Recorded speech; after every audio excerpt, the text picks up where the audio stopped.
make a name, huh? I keep on moving forward, always getting closer, I march until it's over. Hello friends and allies and welcome to a new video. In today's video I want to talk about the value of items which you need to buy for an paladin if you want to have the very best items which you can have. So let's say that you are scrolling through the Shar Bazaar and you're thinking about buying a paladin. But how much will it cost you to also be buying the very best items which you are going for in the end? Like the goal of fixing all the necessary items. Like buying some items, like the cheaper ones, isn't that expensive for Paladin. But when you want the very best, it becomes very expensive very quickly. And the thing will always be that some items becomes situational. It's better to have these items in this respawn. It becomes better to have that item in another respawn, depending on if you need physical protection, elemental protection, or whatever item you kind of need to be going in that specific respawn. So you need a lot of items. And depending on where you prefer to be hunting, you will also be buying the items in a different order, depending on where you prefer to be hunting. Because if you need a lot of fire protection, it would be better to buy the Falcon Coif than the Lion Spunchion Helmet in that case. Or if you need some extra earth protection, it would be better to buy the Lion Helmet for that instance. So the buying order of all the items which you want is depending on the context of where you will be hunting.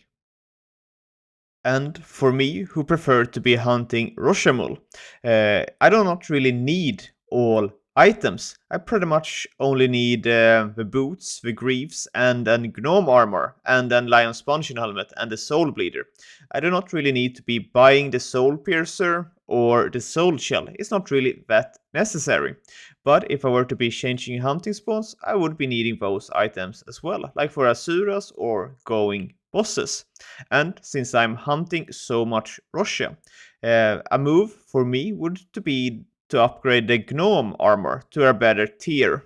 So to buy a full paladin set on an open PvP like Antiquia will cost you 815 KK, and that's the value of 32.6k Tibia coins when the TC price is 25k each, which is around 1,000 euros.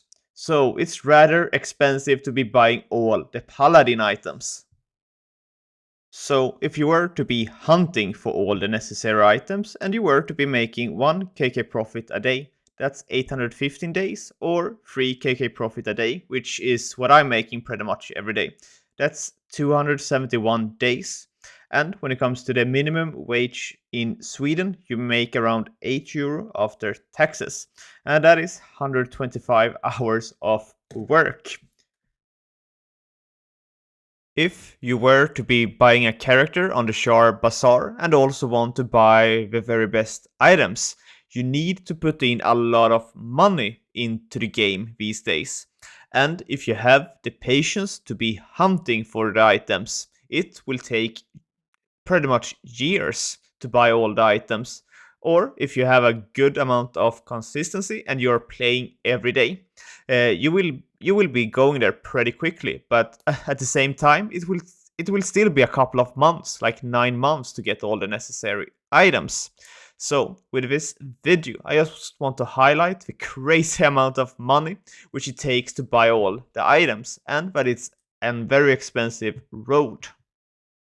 But this also highlights how the forge became so good, because when you got all the items, what will you spend your money on? Like the forge became the solution for the people who couldn't spend it on items anymore. Thank you guys very much for watching, and I wish you the best of luck in trying to gather all the necessary funds to be able to buy the items which you want for a paladin in 2022.